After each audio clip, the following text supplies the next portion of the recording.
All right, ladies and gentlemen, hello and welcome back once again to the longest running show in the world about data. It's time for DM Radio, a bit of a virtual summit here today with our good friends from Insight Software. Yours truly, Eric Kavanaugh here. The single MCP approach to compliant AI. Yes, indeed. I'm going to talk for just 5 minutes, then we'll do our normal radio show. There are our speakers today, yours truly, of course, and Shahin Mossadegzad and Terrence Shefflin of Insight Software. For those who don't know, Insight Software has a whole array of technologies. They have Simba, which created ODBC and JDBC way back when. They have Logi Symphony. They have analytics. It's a real whole mosaic of technologies that come together to let you see what is going on in your world. And we're going to talk about the hottest topic around today, these MCP servers. And of course, I'm an old timer. I've been around a long time, and you kind of see these movies come and go. And I realized, this MCP stuff, it reminds me a lot of the ESB. Raise your hand if you're old enough to remember service-oriented architecture.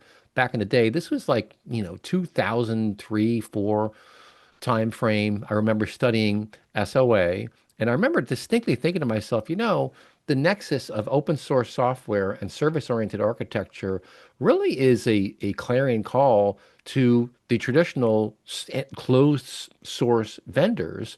And I thought to myself, this is not so good for the big closed source enterprise software companies. Well, it took about a decade longer than I thought for SOA to really take hold.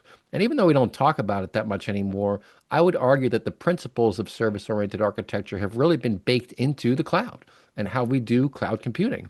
So even though we don't talk about it, it's still out there. But if you remember the ESB, it was basically the central hub through which all the services were delivered. And you had fine-grained services and coarse-grained services. There was this whole vision around how to re-architect enterprise software.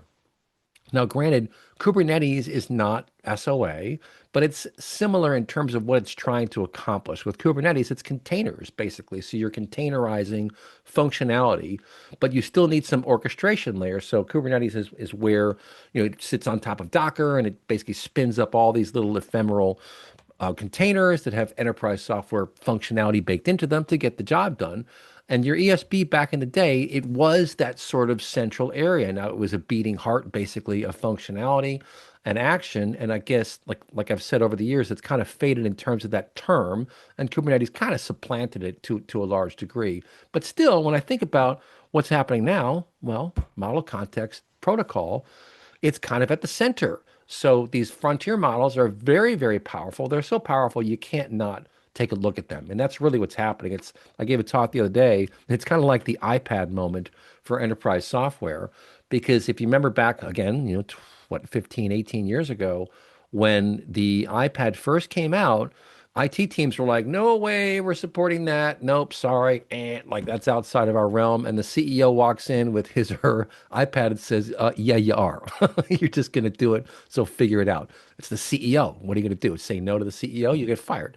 So MCP now is this sort of, and it's interesting because it spun up after the frontier models came out, and everyone was thinking, wait a minute, what are we going to do? How can we connect these things to our systems in a safe and meaningful way? And that's where MCP came from. So really, it's a hub that allows the LLMs to call into your databases.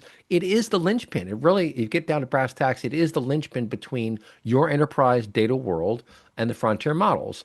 Now, what does that mean? Well, what it means is if you have like three, four, five, six MCP servers and they're each hitting Snowflake or your systems of record or whatever, you've got yourself a compliance mess. As we've always said, it's so funny, data governance. I remember talking about data governance 20 years ago. And back then, it was mostly lip service. I mean, you would write a policy book about data governance practices and just hope that people paid attention, but it didn't get very far until the catalogs came out. The data catalogs came out, and now it's like, okay, now we have to pay a bit more attention to things, and governance started to become significant. Well, in this AI-fueled world, man, let me tell you right now, you better have some governance in place, especially if you're in a regulated industry where you have actual auditors coming and asking you questions. So MCP, in many ways, is that central point of control, of governance, of observability, of understanding. And I would argue you need to pay attention to that. So with that, I'm just going to ask Shaheen and Terrence if you want to comment on that before we go into our radio show. No, I think you summed it up pretty well. It's I think that the interesting component here, one, Eric, thank you so much for having us. Two Yeah. is for good reason, the access has been simplified where there now is a standard. Imagine the heartache of having to build all these integrations separately and maintain them, and you're just setting yourself up for a lot of hurt down the road. Now it's easier. Right. But there are downstream impacts of now every system having an MCP for good reason, but you just have to be careful on how do you go about using them, especially around your data and the context you're getting out of them. Yeah, it's important stuff. All Yeah. right, folks, so there's your moment of zen. We're going to stop the initial presentation and get to our radio show.